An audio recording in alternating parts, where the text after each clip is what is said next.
Hi, everyone. My name is Kimberly Rich, and today I'm going to be talking with you about something that we're all very familiar with, yet simultaneously we're all trying to avoid, and that is regret. In 1986, a group of researchers at Cornell University conducted a study to better understand how and why we experience regret. More specifically, they wanted to know which caused greater feelings of regret, things that we did or things that we wished we'd done. They interviewed over 600 people in their 70s and asked, if you could live your life over again, what would you do differently?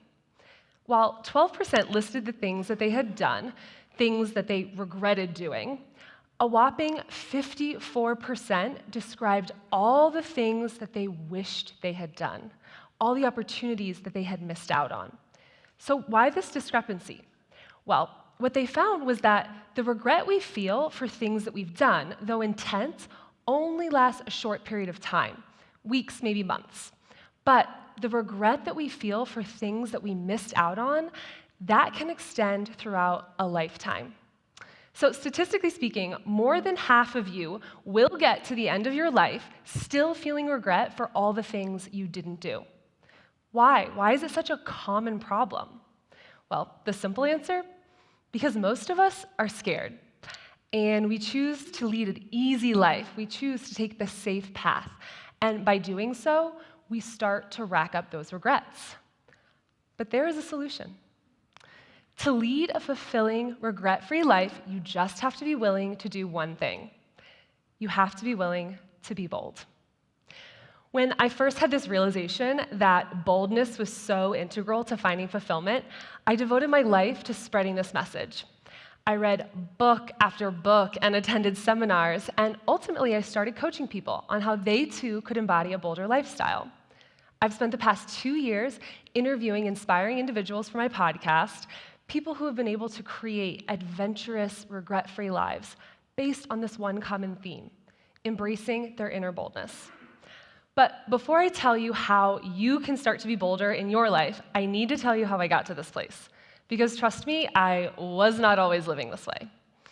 Like most people in our society, I believe that life looked like this. You go to high school, then college, then you get a job, find a mate, buy a house, make a baby, and live happily ever after.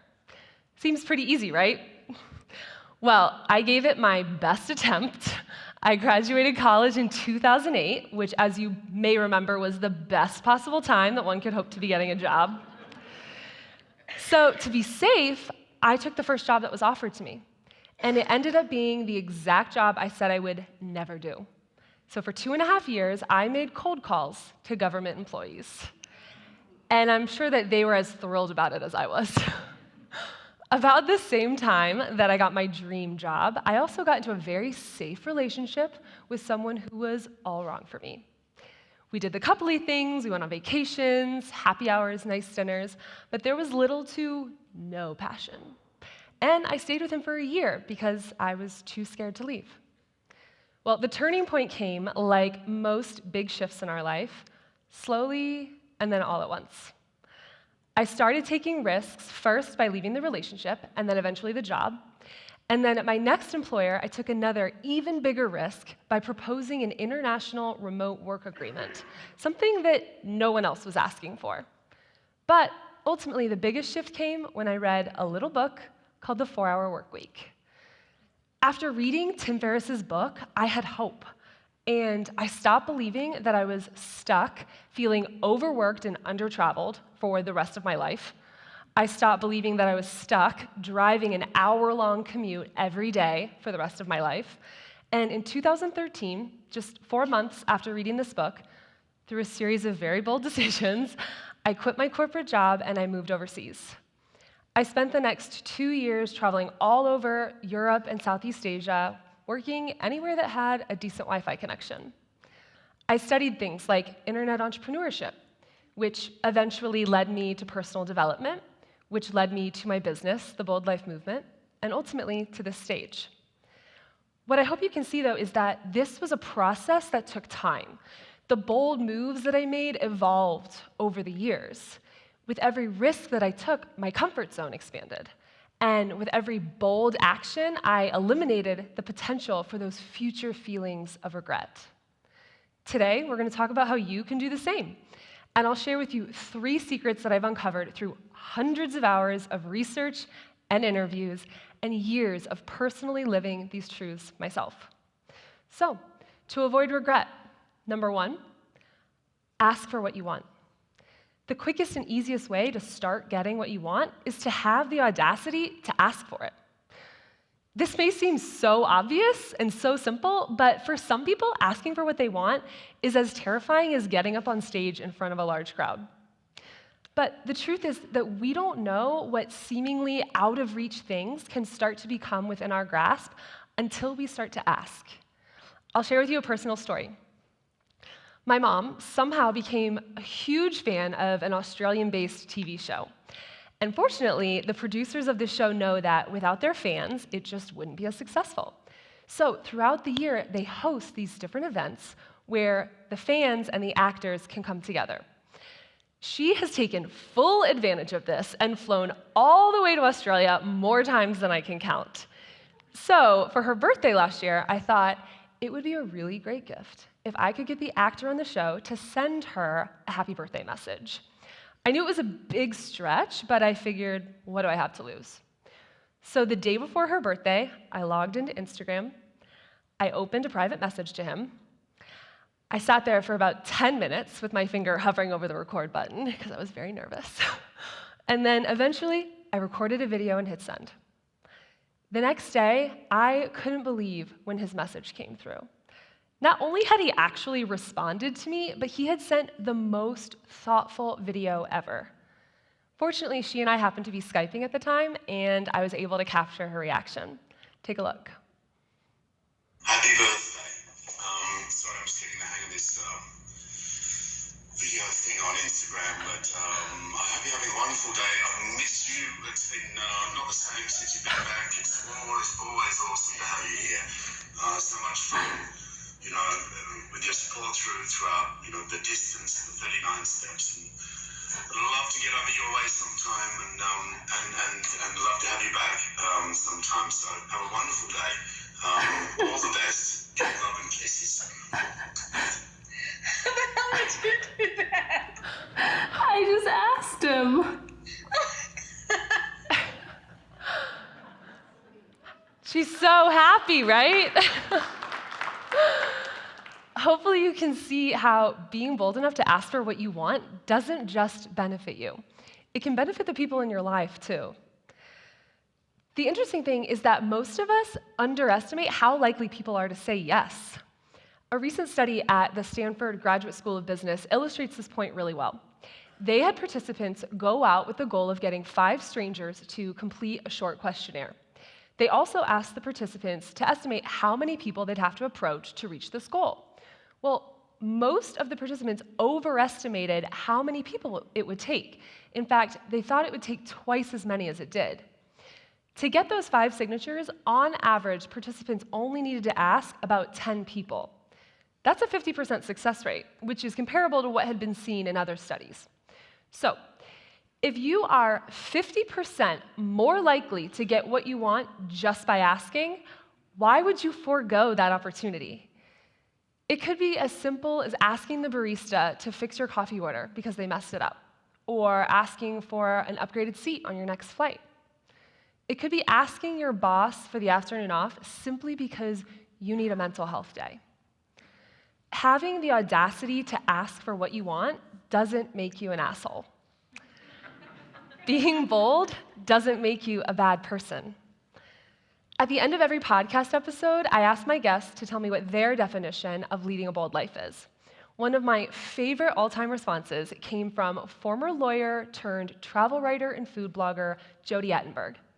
Jody said, "Being bold is different from being brash.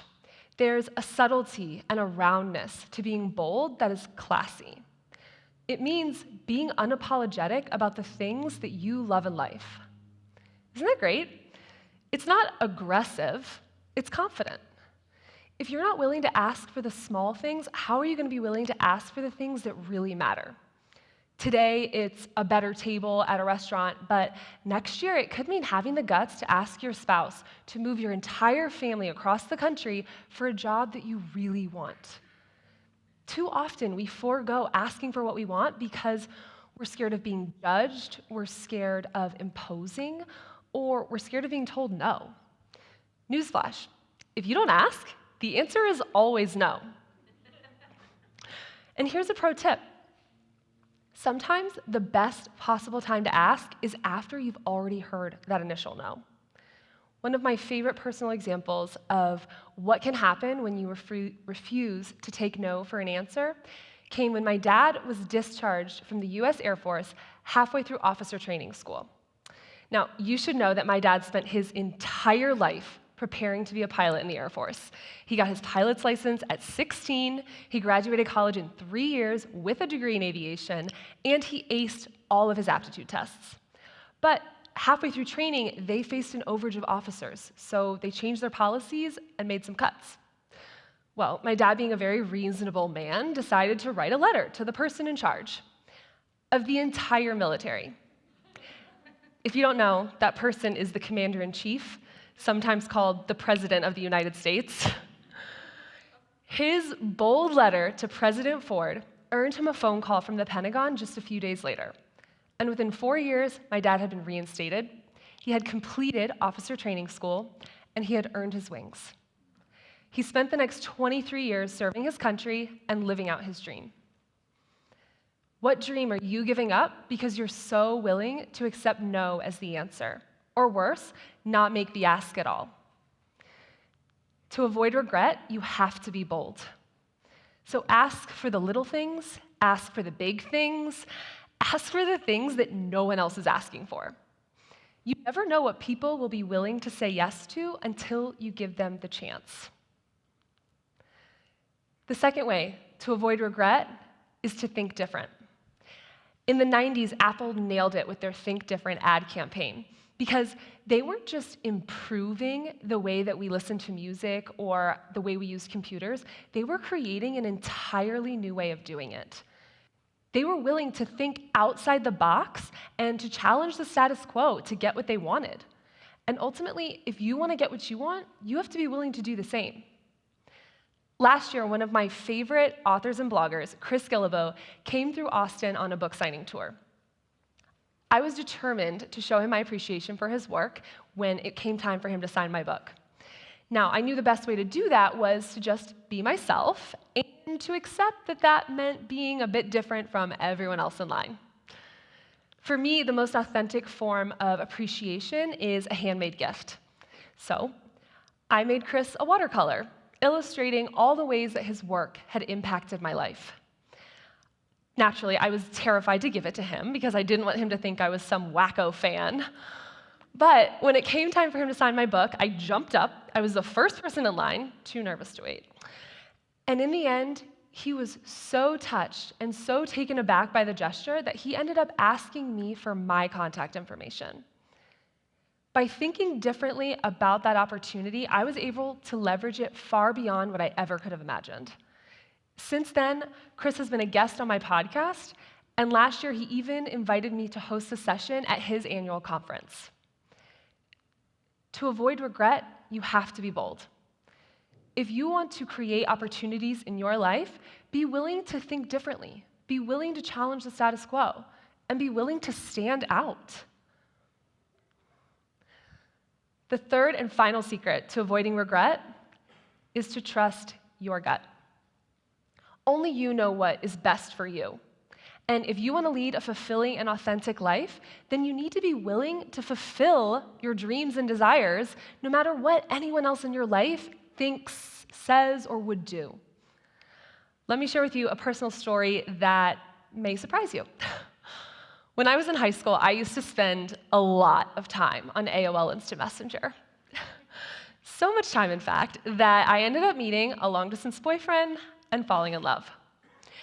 We lived 3,000 miles apart on opposite sides of the country, but because my dad was a pilot, I had flight benefits, and we were able to make it work. Keep in mind, though, this is pre-Tinder, pre-online dating, and I was in high school. So this was very taboo for the times. But we had connected over Instant Messenger and fallen in love over the phone, and we even took it as far as going to prom together. When we went off to college, things ended on somewhat of a sour note, and for years I thought he hated me and didn't know why. For years, I wanted closure, because I'm a human.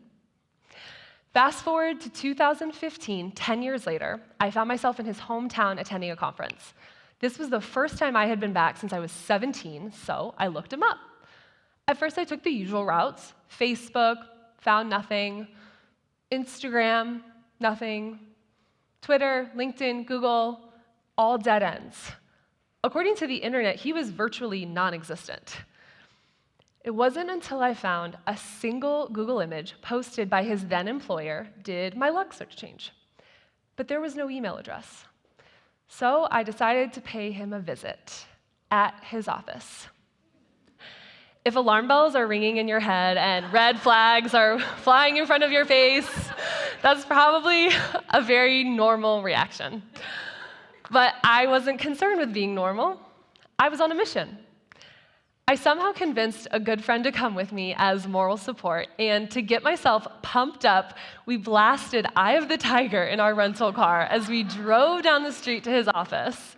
I was completely terrified, but I also figured, what's the worst that could happen? If nothing, it will make for a very good story. That unexpected drop-in ended up being one of the best things that's ever happened to me. Of course, he was shocked, but he didn't call the cops. No, in the end, he was thrilled, and we spent hours reconnecting. Any negativity he'd once felt was a distant memory. I knew in my heart that that reunion would be positive, but I never could have known how much it would change my life. The story of that encounter ended up being the first blog post on my website, The Bold Life Movement, which has since turned into a coaching business, a podcast, and soon a book. When your heart tells you to do something, listen. If the only thing keeping you from taking action is fear of judgment or failure or rejection, I encourage you to move through it. Because trust me, all of those people that you think are going to judge you, they won't be around when you're in your 70s or 80s looking back on your life, wishing that you had seized those opportunities. To avoid regret, you have to be bold. So whether it's a new business, a new job, a new romantic partner, or an old one, trust your gut. Because believe me, you'll never be able to please everyone else anyway. So if you're waiting for permission, this is it. No matter what the outcome is, action always breeds clarity. And failure is just another form of feedback. So remember that regret is a choice, and that it's avoidable. So be bold enough to ask for what you want, be brave enough to think differently, and always, always, always trust your gut. Thank you.